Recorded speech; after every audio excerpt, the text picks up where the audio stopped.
She had always been just a face in the crowd. At least that's how the townsfolk saw her. Maria Johnson lived in a small coastal town where everyone knew one another or thought they did, and she was often dismissed as nothing more than the quiet woman who worked double shifts at the diner near the harbor. People saw her as plain, someone whose life was unremarkable, whose words carried little weight.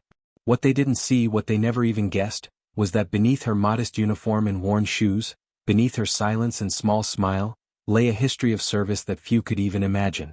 Tucked away inside a wallet she never showed, folded carefully and pressed flat from years of being carried, was a badge.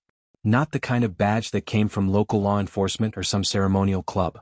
It was a badge earned the hard way, in steel corridors echoing with alarms, beneath crushing depths of black water, aboard one of the most secretive machines ever built by human hands, a nuclear submarine. She had worn that badge not as a token of vanity but as a reminder of where she had been, who she had once been, and what she had survived. Yet to the people of the town, Maria was just Maria. Until one evening everything changed. It had started in the diner, as many things in that town did. The place was crowded with fishermen just back from the sea, mechanics from the docks, and a handful of tourists trying to taste what they thought was local charm. Maria moved between the tables with the ease of someone who had done it for years, setting down plates, refilling coffee, taking orders without missing a beat. But when one of the tourists, a man with a sunburned nose and a loud voice, noticed the faint outline of the badge pinned inside her bag as she pulled out her notepad, curiosity got the better of him. "What's that?" he asked, pointing with his fork, his companions leaning in. Maria froze for half a second, the past flooding her, before she answered quietly, "It's nothing. Just a badge." She tucked the notepad against it, hoping the moment would pass, but of course it didn't. The man laughed, the kind of laugh meant to make others laugh along. "A badge? You don't tell me you're some kind of secret agent or war hero. You can't even carry all the coffee cups without spilling." His friends chuckled, and soon the laughter spread to other tables. Maria's cheeks burned, but she didn't flinch. She had endured worse than mockery, far worse, but the sting of it wasn't for herself, it was for the memories they were trampling on, the people she had served beside, the sacrifices made in silence. She wanted to say something, to tell them about nights under the Arctic ice, about the silent tension when sonar pings echoed from enemy waters, about the way steel creaked like a living beast when the ocean pressed against the hull. She wanted to tell them how she had been the only woman in a crew of men, how she had outlasted their doubts, how she had fixed systems in darkness and cold while lives depended on her hands not trembling. But instead she swallowed the words, because in this place, in this town, no one would believe her. She was just the simple woman at the diner, wasn't she? And yet, fate has a strange way of intervening when silence becomes too heavy. That night, long after the diner closed, Maria walked to the shore. The moon was high, casting silver across the waves, and the sea smelled of brine and secrets. She sat on the rocks, listening to the surf. Her hands brushed the badge again, the cool metal pressing against her palm, and for the first time in years she allowed herself to remember fully. She remembered the commissioning day of the submarine, the proud faces, the sound of boots echoing on metal decks. She remembered the captain placing the badge in her hand, telling her she had earned her place, that she was no longer an outsider but one of them. She remembered the fear too, the moments when the world narrowed to blinking lights, urgent orders, the knowledge that a single mistake could end not just her life but the lives of everyone on board. That badge wasn't decoration. It was survival, grit, proof. She held it tight, whispering, "You know who you are. Don't forget." Unbeknownst to her, the harbor wasn't empty. Down at the far pier, hidden in shadow, a familiar shape stirred beneath the waves. It had been years since Maria had seen her old command, years since she had stepped away from that life, but the Navy never truly forgot its own. The submarine had slipped quietly into the town's harbor under the cover of night, a steel leviathan that seemed to rise straight out of her memories. It was there for a purpose, one tied to Maria herself. Tomorrow, the crew would come ashore, and with them, revelations that would silence every mocking laugh that had ever been thrown her way. For now, though, Maria only sat on the rocks, unaware of the dark mass beneath the surface, unaware that her life was about to shift from anonymity to something that would command respect, not just in her town but far beyond. As the waves crashed against the breakwater and gulls cried in the night, Maria felt something she hadn't felt in years, a pulse of anticipation, though she didn't yet understand why. The ocean seemed to whisper to her, pulling her back into the rhythm of her past, and though the badge remained hidden in her bag, the truth it carried was already stirring to the surface. Tomorrow the tide would turn. And when it did, the simple woman mocked for her badge would no longer be overlooked. She would stand where steel and honor met, where silence was louder than laughter, and the world would finally see her for who she was. Morning came with the cry of gulls and the hum of engines rolling out to sea. Maria returned to the diner, slipping back into the routine as if nothing had changed, though her mind was still half on the ocean and the strange pull she had felt the night before. The badge remained in her bag, heavy as stone, but she told herself to ignore it. After all, life in the town didn't pause for memories. The fishermen still wanted their coffee, the tourists still wanted their pancakes, and the locals still leaned back in their chairs with folded arms, waiting for her to refill their mugs. But word had spread overnight, as it always did in small towns. By the time she stepped onto the floor with her tray, whispers had already begun. A few men at the corner table smirked when she passed. "Hey Maria," one of them called, his voice loud enough for the room to hear. "Flash that shiny badge for us again." "What's it for?" "Best coffee pourer of the year." The others laughed, the sound bouncing off the walls. Maria kept her face steady, but inside, her chest tightened. She placed the plates gently on the table, refused to meet their eyes, and walked away. She told herself it didn't matter. She had been underestimated before. On her first day aboard the submarine, the crew had looked at her like she was a stowaway, a mistake that would be corrected once command realized they had let a woman through the hatch. But she had stayed, proved herself in silence until their doubts turned into something else: trust. She had outlasted the jeers of sailors hardened by years under the sea, endured the claustrophobic nights when the only thing between her and death was a few inches of steel. She had carried on then, and she would carry on now. But what stung in this little diner was not just their laughter. It was the knowledge that no matter what she had done, no matter what she had earned, she had chosen to retreat into anonymity, and perhaps she thought bitterly that was her mistake. She had hidden her life away, and now she was paying for it in small humiliations. But outside, beyond the chatter of the diner, change was already sliding silently through the harbor. The submarine had arrived under orders known only to a select few, its presence hidden until the appointed hour. To the casual eye, the water looked the same as always, just a glittering expanse beneath the morning sun. But deep beneath the surface, the vessel rested like a coiled serpent, its black hull absorbing the light. Inside, sailors moved with quiet precision, preparing for what was to come. The captain, a stern-faced man with gray at his temples, stood over the chart table, one finger tracing the coastline. "We'll surface at 1400 hours, he said to his XO. "Right where they can see us. Make sure the signal's ready." His words were calm, but his eyes carried the weight of purpose. This wasn't just another patrol. This was something else, something meant for one woman who didn't yet know the honor about to be laid at her feet. By noon, the town was buzzing with rumors. Someone had spotted strange lights far out at sea the night before. Someone else swore they had seen a silhouette gliding beneath the waves at dawn. The fishermen speculated, the children invented stories, and the tourists leaned closer, eager for a tale that might make their trip worthwhile. But in the diner, the mockery continued. "So, Maria," the loud tourist from the night before said as she brought his check, "when do you start your shift on that big fancy sub? Maybe you'll drive it right up to the dock, eh?" His friends roared, and even some locals chuckled, emboldened by his bravado. Maria didn't answer. Her hand brushed against the badge inside her bag, but she left it hidden. She only offered a polite nod and walked away, her silence mistaken for weakness. At exactly 2 o'clock, the sea outside the town stirred. Children playing near the shore stopped their games, pointing to the horizon where the water began to foam and bulge. The first sign was a ripple, then a swell, then the unmistakable shape of steel breaking the surface. Gasps rose from the beach as the great submarine pushed upward, the ocean cascading from its flanks, its tower climbing higher and higher until it loomed against the sky. The sound was thunderous, waves crashing against the harbor walls as the beast announced its presence. Conversations in the diner stopped mid-sentence. Cups froze halfway to mouths. One man stood so quickly his chair toppled behind him. Every eye turned to the window where the impossible sight unfolded: a nuclear submarine surfacing in their small, forgotten harbor. Maria froze too, her tray slipping from her hands, cups shattering on the floor. For a moment she thought she was dreaming, caught between memory and reality. But then the low blast of the sub's horn rolled across the town, deep and resonant, a sound she knew in her bones. Tears stung her eyes before she could stop them. She stood rooted to the spot, every heartbeat carrying her back through years of silence, through every sacrifice she had buried. She knew, without anyone telling her, that this was not coincidence. This was meant for her. The townsfolk rushed outside, flooding the harbor walls, pointing and shouting in disbelief. "What on earth is it doing here?" one man said. "Why would a nuclear sub come to our town?"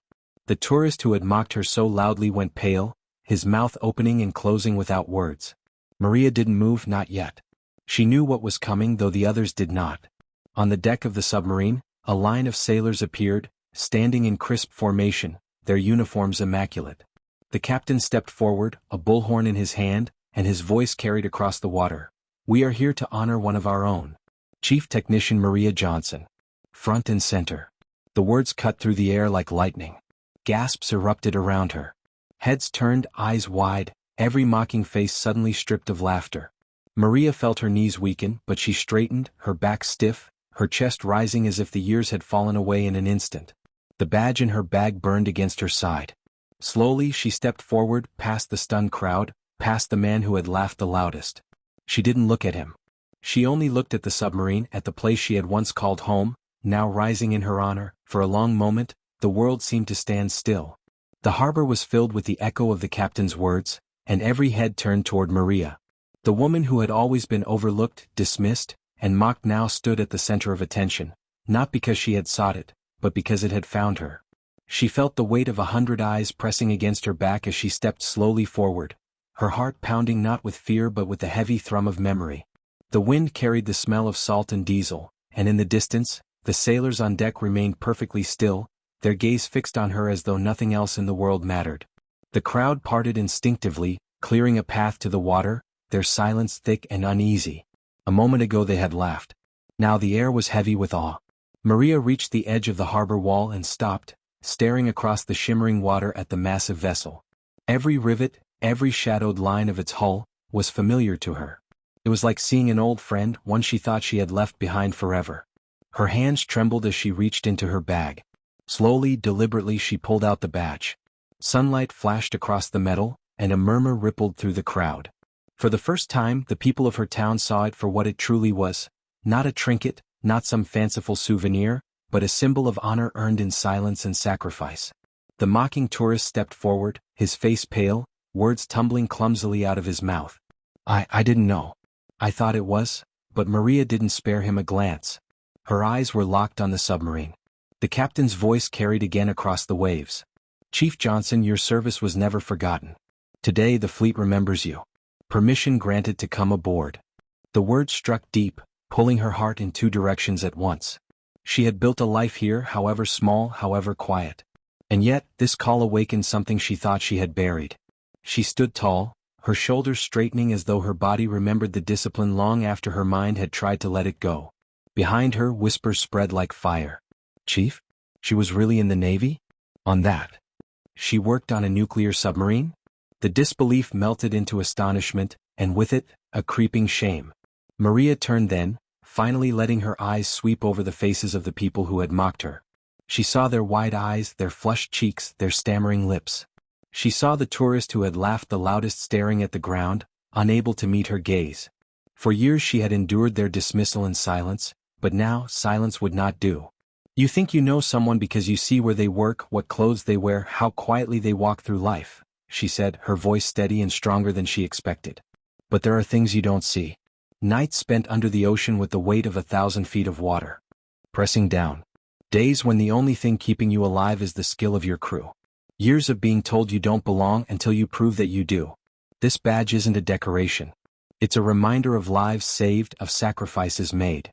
No one dared interrupt her. Even the gulls seemed to fall silent. Maria held the badge high, the metal catching the light. "I didn't want recognition. I wanted peace. But don't mistake quiet for weakness. Every one of us carries stories you cannot see. And if all you can do is mock what you don't understand, then you're not laughing at me, you're laughing at everything I and others have given to keep you safe." The words cut sharp, sharper than any defense she had ever spoken before. Some in the crowd lowered their heads, others nodded slowly, shame sinking in. The tourist opened his mouth to speak but found no words. For the first time, Maria didn't care what he had to say. The submarine's horn bellowed again, low and commanding, shaking the windows along the harbor. The sound seemed to punctuate her words, as if the steel leviathan itself had risen to bear witness. The sailors on deck saluted in unison, a gesture that made Maria's chest tighten. For years she had avoided thinking about her past, but here it was raw and undeniable. She straightened and returned the salute, her hand sharp, practiced as though she had never stopped. Gasps broke from the crowd again. Even the children, who had only known her as the quiet woman with a soft smile at the diner, looked at her differently now, their eyes wide with respect. And then something unexpected happened. A young boy no older than 10 stepped forward from the crowd. He had freckles across his nose and a cap too large for his head. He tugged on his mother's hand, then looked up at Maria with awe. "Miss Maria," he said shyly, "were you really a hero?" The words were simple, but they pierced deeper than all the mockery she had endured. Maria's throat tightened. She crouched slightly, lowering the badge to his level so he could see. "Not a hero," she said softly. "Just someone who did her duty. And never forget, sometimes the people you overlook carry the biggest stories." The boy nodded, his eyes shining, and in that moment, Maria knew something had shifted not just in him but in everyone watching. The captain raised his hand again, signaling to the sailors, and a small launch boat was lowered into the water. 2 officers stepped aboard, rowing toward the harbor.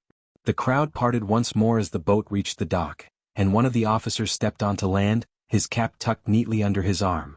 He strode directly toward Maria, his expression formal, respectful. Stopping before her, he saluted crisply. "Chief Johnson, the Navy requests your presence." The weight of the moment pressed against her chest. Behind her, the crowd murmured, awe mingling with anticipation. Maria glanced once more at the town that had never known her, then at the submarine waiting like a sentinel in the water. For the first time in years she felt truly seen. The officer's words hung in the air, formal and sharp, and Maria felt her heart thud against her ribs. For years she had pushed this part of her life into the shadows, choosing silence instead of recognition, anonymity instead of memory. And yet here it was, breaking through the quiet life she had built, demanding she step forward once more. The crowd parted as though an invisible wall had opened, their faces stunned and reverent. Maria inhaled deeply, the salt air filling her lungs, and then she nodded to the officer. "Very well," she said, her voice carrying steady despite the storm of emotions inside. The officer saluted again, then gestured to the launch. Maria walked forward, her steps slow but firm, each one echoing louder than the laughter that had once mocked her. The badge in her hand caught the light, and for the first time she felt no urge to hide it. The launch rocked gently as she stepped inside, the wooden planks creaking beneath her weight. The sailors rowed steadily, their eyes fixed forward, their posture perfect, but Maria caught the flicker of respect in their glances. She sat silently, her gaze locked on the looming submarine ahead, its tower casting a long shadow over the harbor. The closer they came, the more her memories rose, vivid and unrelenting. She remembered standing in that very tower on her first mission, her nerves raw, her hands steady only because she forced them to be. She remembered the endless hum of the reactor deep below, the way the steel walls vibrated like a heartbeat, the claustrophobic bunks, the stale recycled air. She had hated and loved it all at once. It had been a crucible and it had shaped her. Now, as the submarine towered over her again, she felt both small and immeasurably strong. The sailors helped her aboard, their hands firm but deferential, and as her feet touched the steel deck, a wave of emotion nearly overwhelmed her. The surface was wet with seawater, the air thick with the scent of oil and salt. Lined along the deck, sailors stood in immaculate formation, their uniforms crisp, their eyes unwavering. At the far end stood the captain, waiting, his cap shadowing his eyes but his presence unmistakable. The moment Maria straightened, the entire crew snapped into a salute, the sound sharp and unified, echoing across the harbor. Gasps rose from the crowd watching from shore, but Maria barely heard them. Her throat tightened, her chest swelled, and she lifted her hand in return, the motion automatic, precise, born of years that could never truly be erased. The captain stepped forward, his boots ringing against the steel. He stopped before her, his gaze steady, and then he extended his hand. "Chief Technician Maria Johnson," he said, his voice carrying across the deck, "on behalf of the fleet and in recognition of your years of service and sacrifice, we welcome you home." Maria clasped his hand, the gesture firm and grounding, and for the first time in years she felt the weight of belonging settle on her shoulders again. The captain released her hand, then turned to the crew. "Attention!" he barked, and the sailors snapped straighter. "Today we honor one who served among us with distinction, who carried not only her duty but the doubts of many, and proved herself beyond measure. Her work kept this vessel alive, her resolve kept its crew safe, and her name remains in our logs as a mark of excellence.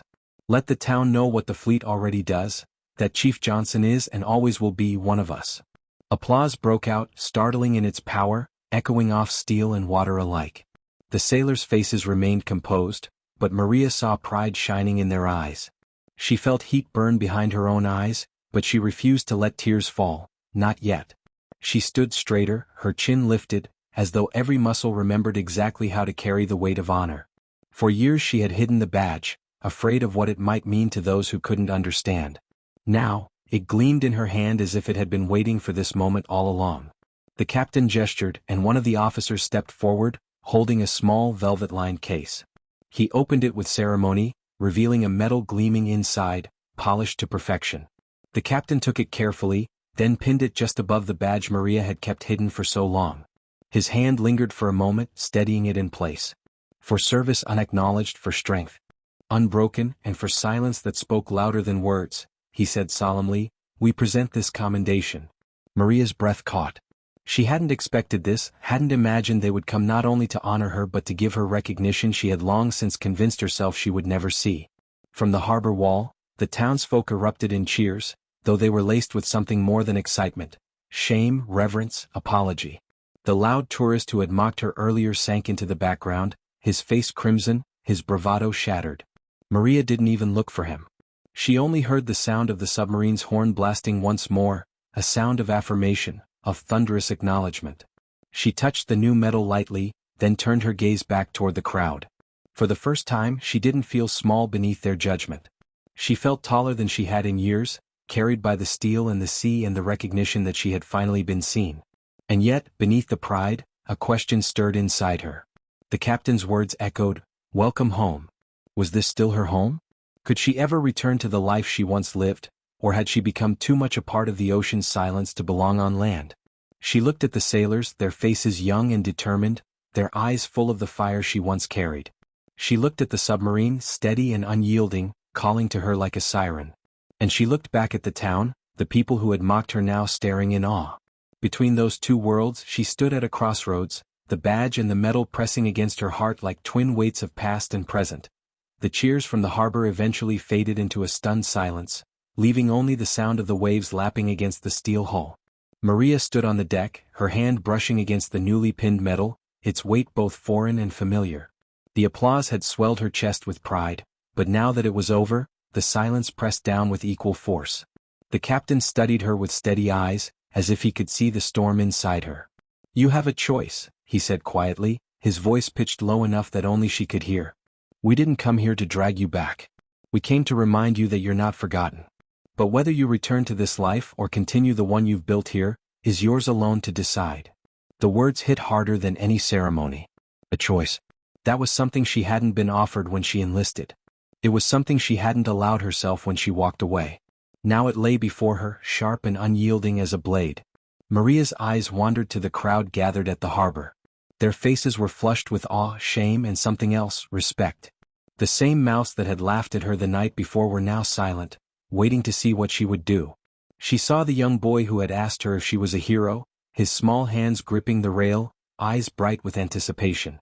She saw the diner regulars, men who had never seen her as more than the quiet woman who served their coffee, now standing with their hats clutched against their chests. And she saw the tourist who had mocked her, his arrogance broken, his lips pressed tight as if he wanted to vanish into the crowd. They had all defined her by her silence. Now they looked at her as though seeing her for the first time. But was it too late? Could respect earned in a single day erase years of being overlooked? The sailors stood in formation, their bodies rigid, their discipline a mirror of what had once been hers. She felt the pull of that old life in the way they looked at her, with the unspoken understanding of shared hardship, shared danger, shared purpose. She remembered what it felt like to be needed, not just as another hand in the diner, but as someone whose skills meant survival. There had been a time when every bolt she tightened, every circuit she patched, every system she kept alive made the difference between the submarine reaching port or vanishing into the abyss. The weight of that responsibility had been crushing, but it had also been intoxicating. It had given her life meaning. Could she walk away from that again now that it had come back to her so vividly? Her gaze turned toward the sea. The horizon stretched endlessly, glittering beneath the afternoon sun, vast and unknowable. Out there lay silence, pressure and danger, but also purpose. On land, she had carved out something smaller, quieter, but real, A life defined by routine, by the comfort of knowing she would wake up tomorrow without alarms blaring or steel groaning under the crush of the deep. She had traded one kind of survival for another. And yet, standing here now, she wondered if she had traded too much.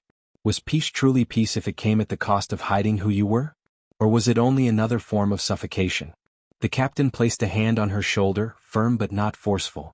Think carefully, Chief. The sea doesn't give back what it takes. You know that better than most. But neither does silence.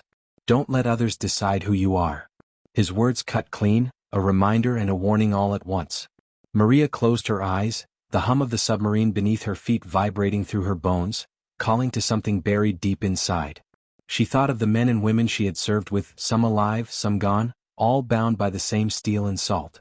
She thought of the years she had spent pretending to be smaller than she was, shrinking so others would not question, so she could find peace in anonymity. And then she thought of the boy's wide eyes, asking if she was a hero. When she opened her eyes again, the crowd was still watching, waiting. She stepped forward, raising her voice so all could hear. For years I thought I had to choose between silence and service. I thought I had to leave one behind to live the other. But today, standing here, I understand something else. You can't bury who you are. You can try, but it will always surface just like this submarine. A ripple moved through the crowd. Maria's eyes swept over them, lingering on the faces of those who had mocked her. You asked me if I was a hero, she continued, looking directly at the boy. I'm not. I'm just someone who did her duty. And duty doesn't vanish when the uniform comes off. It lives here. She pressed her hand against her chest over the badge and medal, and it demands to be honored no matter where you are. The sailors stood even straighter, their salutes snapping up once more, a thunderous echo of affirmation. The crowd on shore erupted, this time not with curiosity or forced admiration, but with genuine respect, their voices rising in cheers that rolled across the harbor. Maria felt tears prick at her eyes, but she held them back, standing tall. She had not yet chosen between sea and shore, but she had chosen something else, to no longer hide. The badge would not return to the shadows of her bag. It would remain where it belonged, visible, undeniable, a testament to who she was and always would be. The captain gave her a slight nod as though satisfied with her decision for now. Whatever you decide, he said, know this, you will always have a place among us. Maria nodded, her throat tight, and for the first time in years she allowed herself to believe it. The sea would wait as it always did. But the days of being mocked, overlooked, dismissed as nothing more than a simple woman, those days were over. The days that followed moved with a rhythm that Sarah had never known before, a tempo that seemed to blend her ordinary life with something vast, powerful, and almost legendary. Every morning she woke up still half expecting the world to snap back into what it had been, to find herself just this simple woman, with a badge nobody respected. But the memories of the submarine rising from the sea, its steel tower gleaming in the sunlight, the thunderous cheers of the crew calling her name, all of it kept playing in her mind as real as the air she breathed. Even as she walked the familiar sidewalks of her town, people who once mocked her now paused to look at her with awe. Some waved shyly, others smiled nervously, and a few crossed the street simply to be near her, like she carried with her some unspoken gravity. She did not let pride carry her away, but she felt it deep inside. That moment had changed everything. What unsettled her, however, was how quickly whispers turned into stories and stories into legends. At the diner where she once worked quietly in the corner, she now heard customers spinning wild tales about her. Some claimed she had been a secret officer in the Navy all along, working undercover to protect national security. Others whispered that she had saved lives in an operation no one was allowed to talk about. The truth was simpler, but she realized no one wanted the simple truth. They wanted a myth, a hero they could attach their pride to. And so Sarah found herself caught in the strange current of a reputation larger than her own skin. At night she lay awake, staring at the ceiling, asking herself whether she had earned such honor or whether it was a wave that would eventually crash and leave her standing alone on the shore. One evening, as the sun painted the horizon in deep orange and crimson, a black car rolled into her street, drawing curious eyes from every neighbor. The doors opened, and out stepped two officers in dress uniforms, their badges catching the last of the fading light. They walked to her door with the kind of precision that made people hold their breath. Sarah opened it with trembling hands, unsure if this was the moment her life would change again. One of the men removed his cap and bowed his head slightly before speaking. "Ma'am, the fleet commander has requested your presence. You have been extended a special invitation to witness something most civilians will never see." His tone was firm but respectful, as though he was addressing not just a woman but a symbol. Sarah's heart pounded. She wanted to ask why, to refuse out of fear, but she knew in her bones this was not an invitation one turned down. The drive to the coast was quiet except for the hum of the engine. Sarah stared out the window as the landscape blurred, her mind racing with questions she dared not ask. When they finally reached the naval base, the gates opened at the sight of her escorts, and she was ushered inside without hesitation. What awaited her was a sight that stole her breath. A massive hangar lit from within, and in the center, men and women of the submarine service standing in precise rows, their uniforms immaculate, their faces solemn. At the far end, a flag was draped against the wall, and beneath it a podium stood waiting. An admiral approached her, his posture commanding but his expression surprisingly warm. "Miss Sarah," he said, his voice carrying through the silence, "we owe you more than words can express. What you carry is not just a badge, it is a reminder of the values we serve: loyalty, resilience, and honor. Today we wish to acknowledge that before those who give their lives to the sea." Tears stung her eyes as she was guided forward. She felt impossibly small under the weight of so many eyes, yet at the same time she felt lifted by them, as though the very air around her supported her steps. The admiral gestured, and suddenly the formation of sailors snapped to attention. The sound of their boots striking the ground in unison sent a shiver through her bones. The admiral then turned back to her. "Your badge, Miss Sarah, may have seemed meaningless to some, but here it has come to represent something greater. You were mocked for it, but you stood unbroken. That strength is what our service recognizes today." He reached into a case and withdrew a medal unlike any she had ever seen, a golden emblem of the submarine fleet, polished to a mirror's shine. He pinned it just above the simple badge she always carried, his hands steady, his gaze unwavering. The hall erupted with applause, not of empty politeness but of genuine respect, the kind that made the walls tremble. Sarah's knees almost buckled beneath the weight of it, but she stood tall, her heart soaring with a feeling she had never known. The very men and women who operated the silent giants of the ocean, the submarines that carried untold power beneath the waves, were now saluting her. She raised her hand awkwardly, unsure of the proper response, but the admiral smiled softly, as though to tell her that her sincerity mattered more than perfection. In that moment, Sarah understood that she was no longer just a symbol to them. She was part of their story, woven into the fabric of their brotherhood. That night, as she returned home, Sarah held the medal in her hand, its weight solid and real against her palm. The world outside might still whisper myths and spin tales, but she finally realized something important. The truth didn't need to compete with the legends. What mattered was that she had been recognized not for pretending to be someone she wasn't, but for standing as herself, unbroken even in the face of mockery. She lay down in bed with a calm heart, knowing that tomorrow would bring more eyes, more questions, and more stories. But whatever came, she now had the strength of steel and sea within her, and that was something no mockery could ever tarnish again. The day after the storm of humiliation had passed, Eleanor sat at the small table in her rented room, staring at the polished badge in her hand. The brass glimmered faintly in the sunlight, and she found herself running her thumb along the engraved letters as though the touch itself would bring her comfort. She had replayed the scene on the docks 100 times, each memory pulling her deeper into a pit of doubt. She wondered if maybe she had misread her purpose all along, that perhaps the badge meant nothing more than a token passed down from her father. But every time that thought began to take root, she remembered the fire in her father's eyes the day he had given it to her, telling her to never let anyone diminish its weight. That memory was what steadied her hands now. She couldn't let their laughter win. Outside, the port city carried on with its daily rhythm, the clatter of carts on cobblestones and the scent of salt water drifting in with the wind. Fishermen called out their hauls, children chased each other near the docks, and merchants argued over prices. Eleanor walked through it all unnoticed, just another face in the crowd, yet in her chest beat a determination that was quietly hardening. She had chosen this place to reveal herself, and though they had ridiculed her, she knew her work wasn't finished. The Navy had dismissed her as a foolish woman carrying a trinket, but if her father's legacy meant what she believed it did, then something larger was waiting to be set in motion. The ridicule had wounded her pride, yes, but it had also cleared away her hesitation. Now she was prepared to show them all that the badge wasn't a joke. She returned to the harbor near dusk, when the sky was painted in crimson streaks and the water seemed to swallow the light whole. A small gathering had already formed, locals who had heard rumors of her defiance and wanted to see what would happen next. Eleanor stood tall among them, her simple dress tugged by the breeze, the badge pinned firmly to her chest. No one dared mock her this time, though she caught murmurs from the edges of the crowd, whispers about the mad woman with her father's badge. She let the words roll past her. Tonight she wasn't here for them.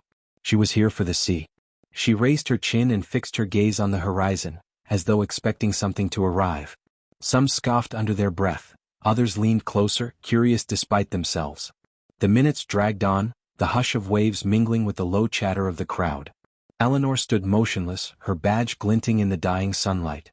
Then, just as the crowd's impatience began to swell into open ridicule again, the surface of the water shifted. It started as a faint ripple, too deliberate to be the work of wind. The murmurs quieted, faces turned to the horizon, and a tension like static spread through the air. Eleanor's heart thudded in her chest.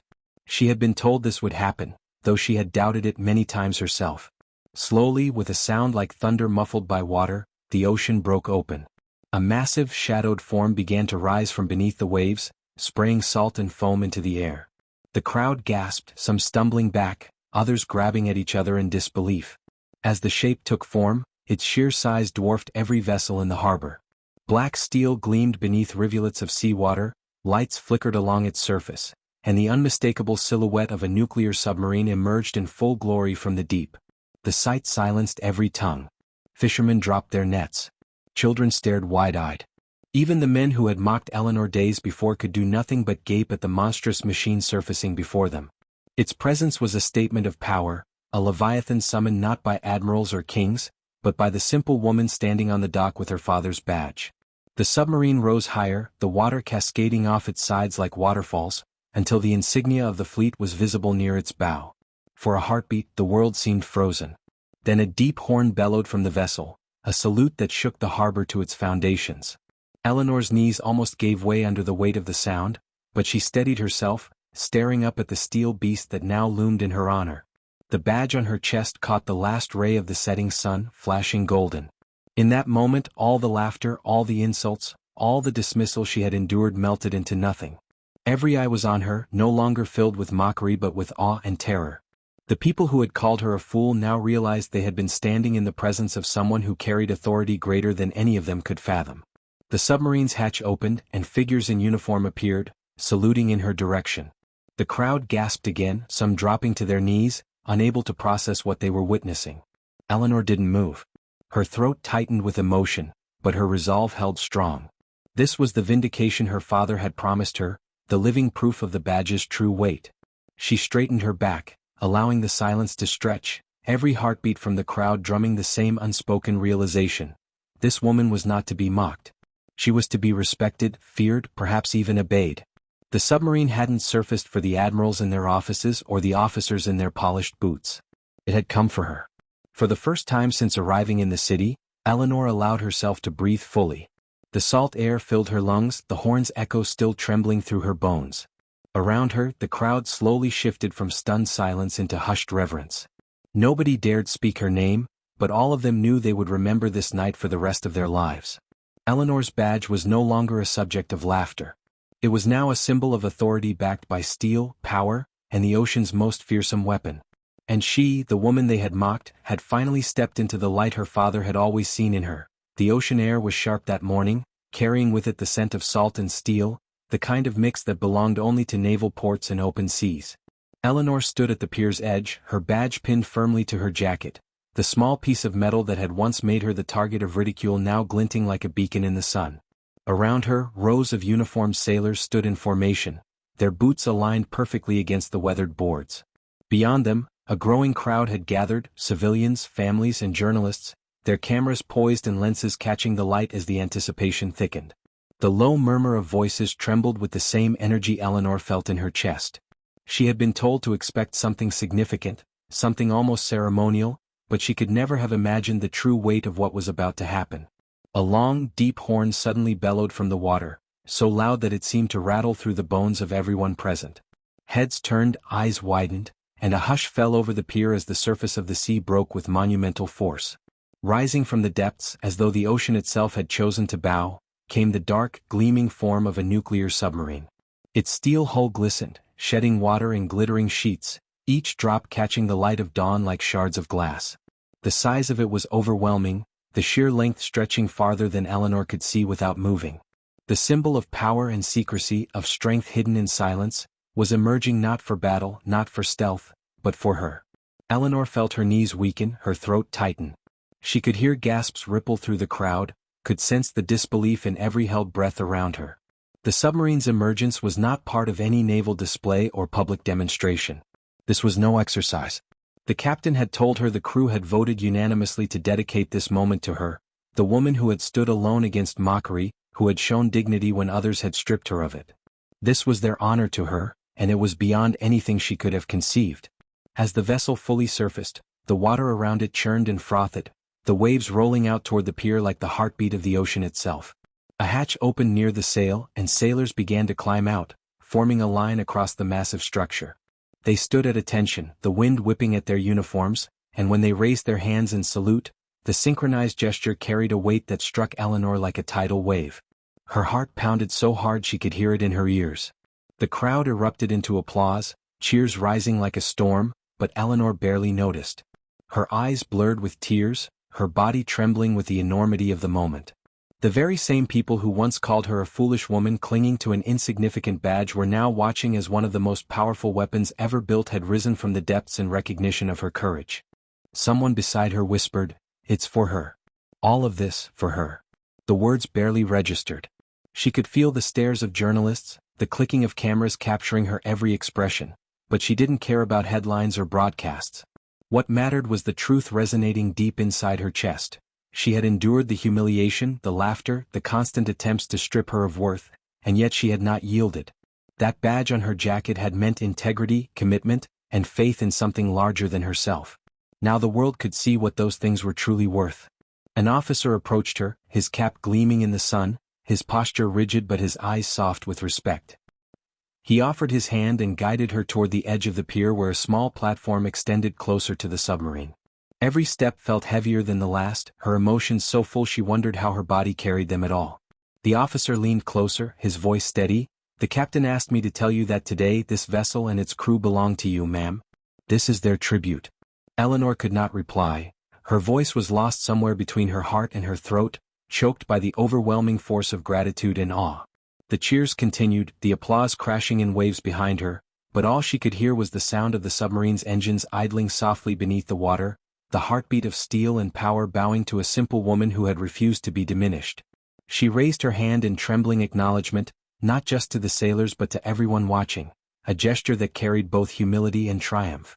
The sailors saluted again, the sunlight gleaming off their caps, and the image etched itself into the hearts of all present. A solitary woman honored by a leviathan of war, her quiet strength echoed by the might of nations. For the rest of her life, Eleanor would never need to explain the meaning of her badge. She would never again face the laughter of skeptics or the sneers of doubters. The story would spread on its own, retold in newspapers, classrooms and naval academies, a tale of how one woman's unshakable dignity brought forth a gesture so grand it silenced mockery forever. And whenever she looked at that small piece of metal pinned to her chest, she would not only remember the trials she had endured but also the morning when the sea itself parted to let a nuclear submarine rise in her honor. The end.